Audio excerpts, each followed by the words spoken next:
House Intelligence Committee Chairman Devin Nunes is with us. First, do you have any reaction to what you just heard from John Solomon? And then I want to go to his big breaking report from yesterday. Yeah, it doesn't surprise me, Sean. I mean, we have actively been looking into the Clinton Foundation, Uranium One. If you may remember that we assigned a task force leader, Peter King from New York, to look into this.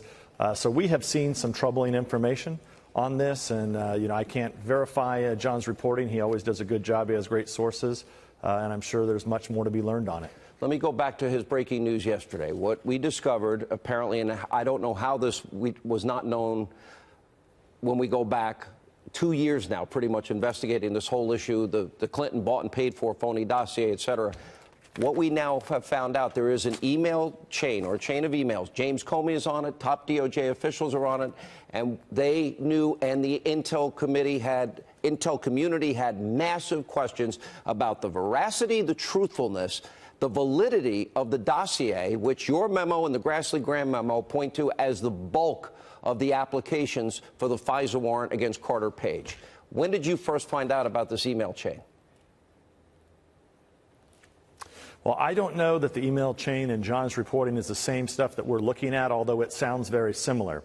What we have been saying, and this is when as high as the Speaker of the House, we have been requesting for many months now, and I actually talked about it on your show a couple weeks ago, that there are emails where there are redactions that we are quite convinced that if that is unredacted and provided to the House of Representatives, to the Intelligence Committee, it will be very clear that there is very much, it was very well known that there was a lot of information that was not provided to the FISA court leading up to the warrant on Carter Page. So I don't know exactly who John's sources are, but I do know that we have been trying to get these redactions from emails without look. It's possible that we are talking about the same types of emails. It's also possible, Sean, that there's even more emails that we don't even know about. But what we are aware of, what I call the fourth bucket of information, it would be very clear that there were people within the FBI and DOJ that knew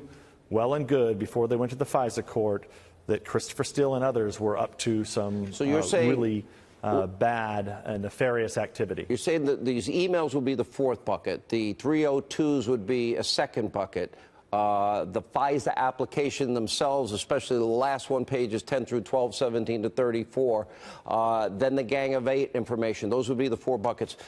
What John is saying here... That's correct. And those first three, remember, Sean, in those first three, the president has actually called to have declassified. But he's holding it back, he now recently said. Is this fourth bucket. Okay, so what I want to ask you is, if they knew, and if the Intelligence Committee knew that they were questionable, that the whole dossier was questionable, and it was the bulk of the FISA applications, and they used it anyway. We know that they omitted that Hillary bought and paid for it with a footnote that said it might have a political taint to it, but they didn't say it was the opposition party candidate.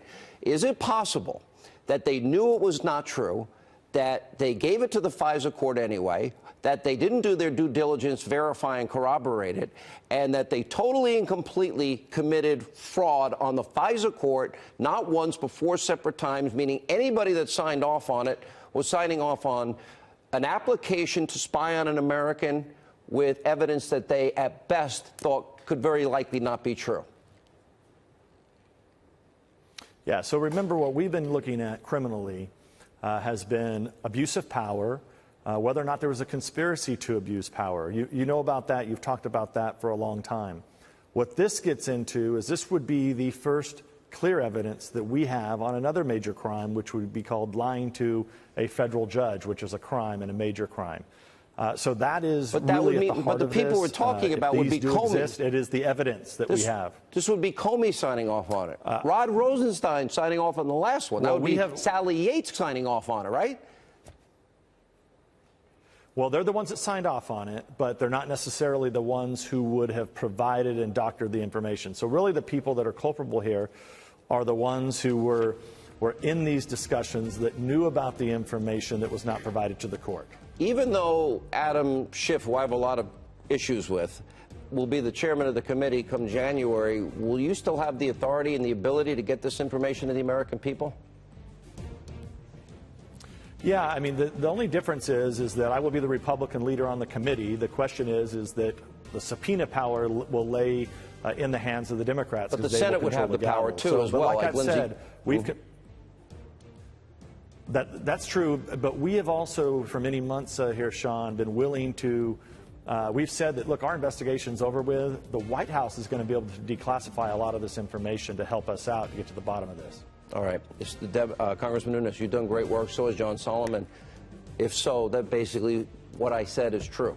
That is, there is no equal justice, equal application of our laws. That would be shredding, literally shredding, if you're giving false information to a court to obtain a FISA warrant to spy on an American and not even verifying it. Wow.